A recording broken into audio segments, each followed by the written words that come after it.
Dream home मध्ये तुम्हा सर्वांचं स्वागत।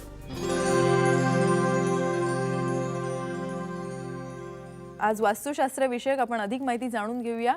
वास्तुतज्ञ ज्योतिर्विद आनंद पिंपळकर यांच्याकडून। सर, तुमचं शो मध्ये स्वागत। साईराम सर, काल आपण चारही मुख्य दिशा पाहिल्या आणि आज आपण वळतोय ते उपदिशांकडे आणि या उपदिशांमधली पहिली आहे ती म्हणजे आग्नेय।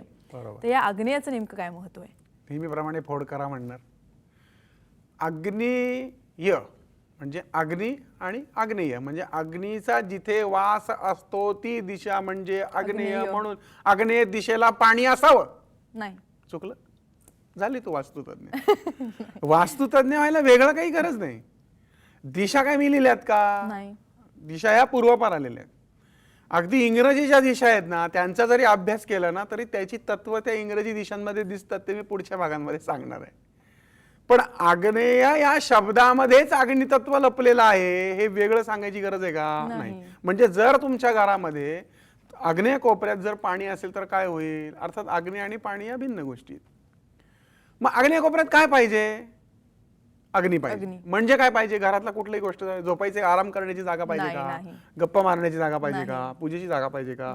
तिथे स्वयंपाकघर पाहिजे। बरोबर। म्हणजे आग्नेय दिशा ही गरम राहणारी दिशा आहे, कारण पूर्वेला जी सूर्याची किरण सर्वात पहिल्यांदा घरात पडतात आणि जेव्हा 12 वाजता ती मधोमध येतात तेव्हा ती सर्वात जास्त कार्यान्वित आग्नेय दिशेला असतात असं शास्त्रकार म्हणतात। विज्ञान काय सांगतं माहित नाही, पण एकंदरीत जर आग्नेयाला अग्नी पाहिजे असं म्हणतात तर मग आग्नेयाला पाणी ठेवायचा आपला हट्ट का? मग करायचं तर करा। बरोबर। हे शास्त्र ज्यांच्यासाठी की जे या गोष्टींना मानतं। चष्मा हा डोळ्यालाच लावायचा, खांद्याला गुडघ्यांना लावायचा नाही। जिथली गोष्ट जिथल्या तिथंच असली तरच ती काम करते। तसंच शास्त्रकारांनी आग्नेय दिशेला अग्नीच असावा असं सांगितलंय, म्हणून घराचा स्वयंपाकघर आग्नेय दिशेला असावा। आता ज्याचं स्वयंपाकघर आग्नेय दिशेला नाही त्यांना काही तोडायची गरज आणि ताणायची गरज नाही, तर ते तत्व तिथं निर्माण करा। बरोबर।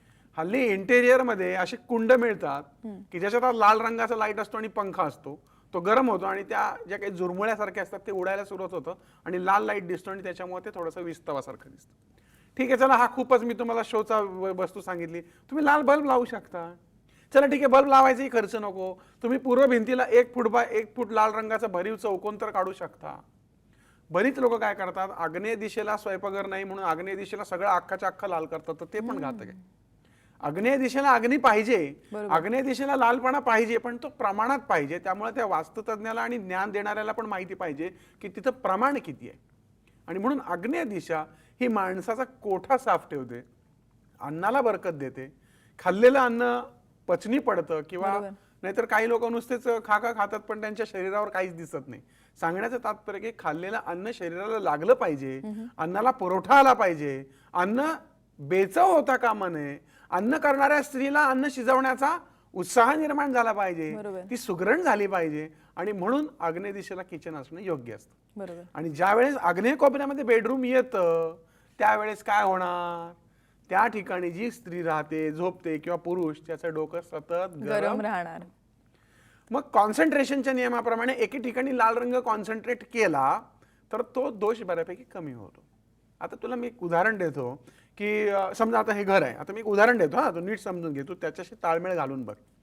आणि इथे आपण ह्या टेबलवरती सगळं आहे ना लोखंडाचा खिस पसरू, बारीक चुरा पसरू, ठीक आहे। आज पसरला, उद्या येऊन पाहिलं तर तो तिथेच असेल। मग मी आता काय करतो, तिथे एक तत्व निर्माण करतो। मग मी एक लोहचुंबक आणतो एवढं आणि ते ठेवतो मधोमध। आता काय होईल? उद्या जेव्हा तू येऊन बघशील तेव्हा ते सगळं टेबल आहे ना झाडल्याप्रमाणे साफ स्वच्छ दिसतो। मी करून पाहिले, तुम्ही पण करून पहा। घरामध्ये मी सगळीकडे तो पसरला, मध्ये लोहचुंबक ठेवलं, घर झाडल्यासारखं स्वच्छ झालं आणि लोखंडाचा किस सगळा त्या लोहचुंबकाला जमा झाला। बरोबर। ज्या वेळेस आपण अग्नितत्वामध्ये अग्नितत्व निर्माण करत नाही तेव्हा ते तत्व आपल्या शरीरात शिरत असतं, म्हणजे त्या लोखंडात पसरलेल्या किसाप्रमाणे।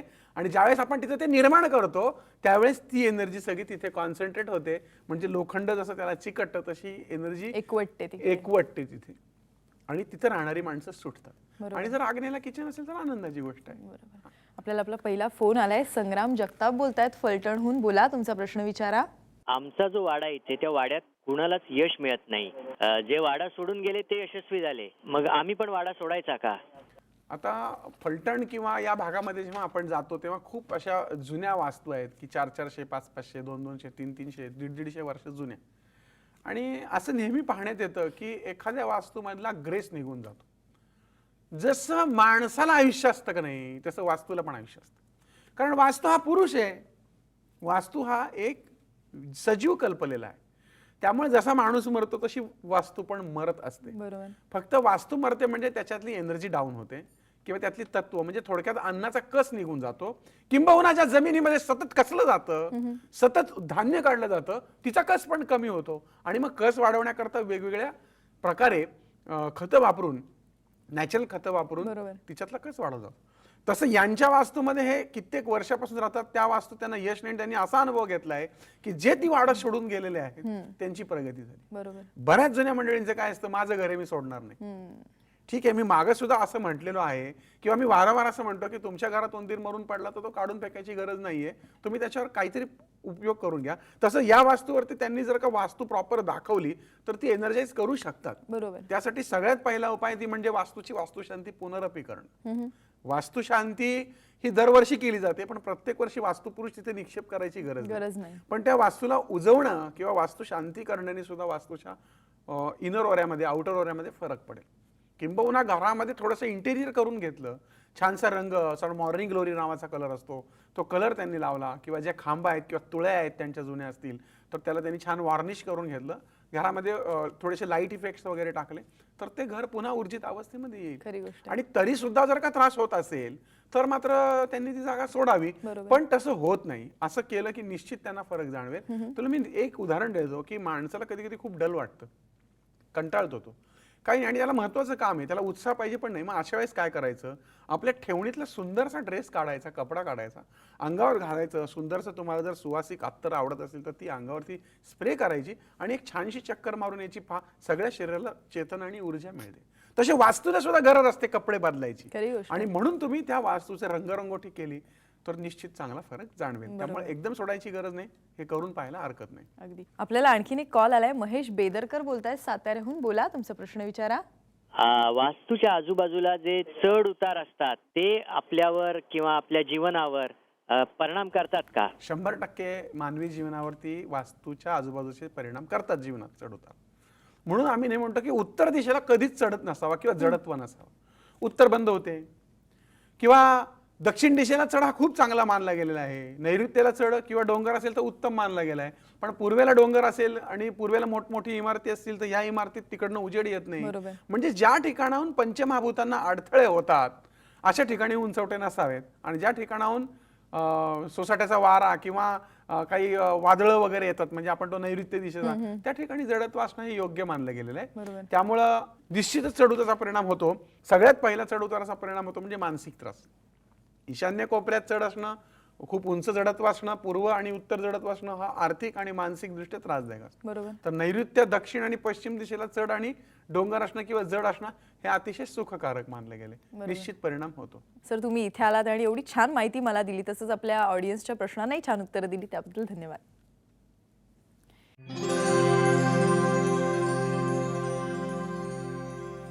इथे घेऊयात एक ब्रेक आणि ब्रेक नंतर पाहूया. आत्ता आपण हॉलमध्ये आहोत. आता मी तुम्हाला जी दाखवणार आहे ती माझी अगदी खास जागा, ती म्हणजे पुरस्कारांची.